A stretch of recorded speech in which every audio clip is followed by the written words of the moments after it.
పవన్ కళ్యాణ్ తన నెత్తిని వేసుకున్నారు social media కేసుల వ్యవహారాన్ని. ఇది మంచిదా కాదా అన్నది భవిష్యత్తు నిర్దేశిస్తుంది, భవిష్యత్తు కార్యకలాపాలు నిర్దేశిస్తాయి. ఎందుకు అంటే సోషల్ మీడియాలో పోస్టుల విషయంలో కంట్రోల్ ఉందా, ఖచ్చితంగా రాజకీయ అధికార పార్టీలకి లేదా ఏ పార్టీ తరపున పోస్ట్ చేస్తున్నారో ఆయా పార్టీల అన్నిట్లలో కంట్రోల్ ఉంది. ఓ రకంగా చెప్పాలి అంటే అన్ని పార్టీలు ఆర్గనైజ్డే చేస్తున్నాయి. సోషల్ మీడియా పోస్టులు నిర్మాణాత్మకంగా ఉన్నాయా, వెంటే నవ్విపోతారు. నిర్మాణాత్మకంగా ఉండాలని కోరుకుంటాం నాలాంటి వాళ్ళం అందరం కూడా. కానీ అవతల వాళ్ళని క్యారెక్టర్ అసాసినేషన్, ఇది ఒక్క పార్టీ అన్న ఎగ్జాంప్షన్ ఉంది ఎక్సెప్ట్ బీజేపీ వాళ్ళు వ్యక్తిగత దూషణలకు పోరు.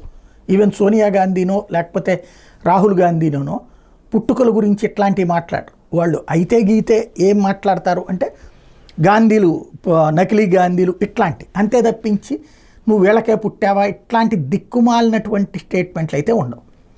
ప్రతి పార్టీలోనూ అవమానాల పాలైనటువంటి మహిళలు ఉన్నారు. అదే సందర్భంలో ప్రతి పార్టీ తరపున సోషల్ మీడియాలోనూ అవతల మహిళల్ని కూడా అవమానించిన మహిళలు ఉన్నారు. నిజం మాట్లాడుకోవాలి. అవతల మహిళల్ని అవమానించిన లేదా అవతల మగవాళ్ళ మీద దాడి చేసిన మహిళలు ఉన్నారు, బాధిత మహిళలు ఉన్నారు, బాధించిన మహిళలు ఉన్నారు. అన్ని పార్టీలు ఇందులో ఎవ్వరూ సొద్దపూసలు కాదు, ఉపన్యాసాలకు మాత్రమే పరిమితం. అయితే ఈ వ్యవహారాల మీద పవన్ కళ్యాణ్ ఆగ్రహం వ్యక్తం చేసిన తర్వాతనే వరుసపెట్టి కేసులు నమోదవుతూ ఉన్నాయి. ఒకటి కాదు, రెండు కాదు, వందలు వేల కేసులు నమోదవుతూ ఉన్నాయి. మొదట్లో ఈ సోషల్ మీడియా కేసులు అయితే హైకోర్టు సీరియస్ అవుతోంది కాబట్టి, తర్వాత వ్యక్తిగత కేసులు వాళ్ళు కంప్లైంట్ ఇచ్చారు వీళ్ళు కంప్లైంట్ ఇచ్చారు అన్నది ఫైనల్గా సోషల్ మీడియా కాన్సెప్ట్తోనే టచ్ అవుతుంది. ఇది పవన్ కళ్యాణ్ని ముందు పెట్టి నడుపుతున్నారు. పవన్ కళ్యాణ్ వలన ఇది జరుగుతోందన్నది జనానికి తీసుకెళ్తున్నారు. ఇది మంచిదా? ఎందుకంటే ప్రశ్నించే స్వరం అని మాట్లాడినటువంటి పవన్ కళ్యాణ్ మాట్లాడినన్ని ప్రశ్నలు కానీ లేదా నిలదీసినటువంటి అంశాలు కానీ లేదా జనసేన వాళ్ళు రైజ్ చేసినన్ని టాపిక్స్ కానీ ఏమైనా ఉన్నాయా? ఇప్పుడు అదే టాపిక్స్ మీద వైసీపీ వాళ్ళని అరెస్టులు చేయించడం అనేటటువంటి కాన్సెప్ట్ బిగిన్ అయితే భవిష్యత్ ఏమవుతుంది? ఖచ్చితంగా అసభ్యత అనే దాని మీదనే చర్య తీసుకోవడంలో తప్పే లేదు. కానీ అసభ్యత మీద చర్య ముసుగులో ప్రభుత్వానికి సంబంధించినటువంటి అంశాలని ప్రశ్నించడాన్ని కూడా కేసుల కింద పెడితే డెమోక్రటికల్ స్పిరిట్ చచ్చిపోతుంది. అది తాత్కాలిక ప్రయోజనం అవుతుంది, కానీ శాశ్వతమైనటువంటి ఒక సరికొత్త దారి చూపెట్టినట్టు అవుతుంది. వైసీపీ హయాంలో మొదట్లో కొంతమందిని అరెస్ట్ చేశాక హైకోర్టు ఆదేశాల తర్వాతన పిలిపించి 41A నోటీసులు ఇచ్చి పిలిపించడం తప్పించి ఏమీ చేయలేడు. అనేక మందిది 41A నోటీసుల దగ్గరనే ఆగిపోయినాయి.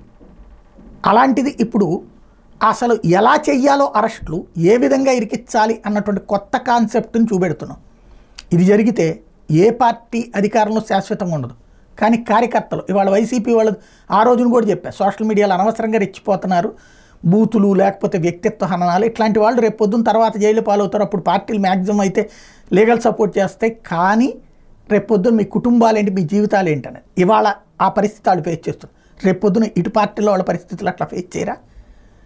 మనం ఖచ్చితంగా ప్రజాస్వామ్యంలో ఇదిగో కరెంట్ ఛార్జీ పెరిగింది ఇబ్బంది అవుతోంది, లేకపోతే విద్యుత్ దాని పేరేంటి రిజిస్ట్రేషన్ ఛార్జీలు పెరిగింది, దీనివల్ల ఈ ప్రాబ్లం ఉంటుంది.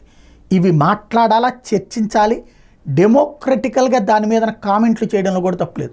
లం కొడకలు ముమ్ కొడకలు లాంటి ఎవరు చేసినా తప్పే.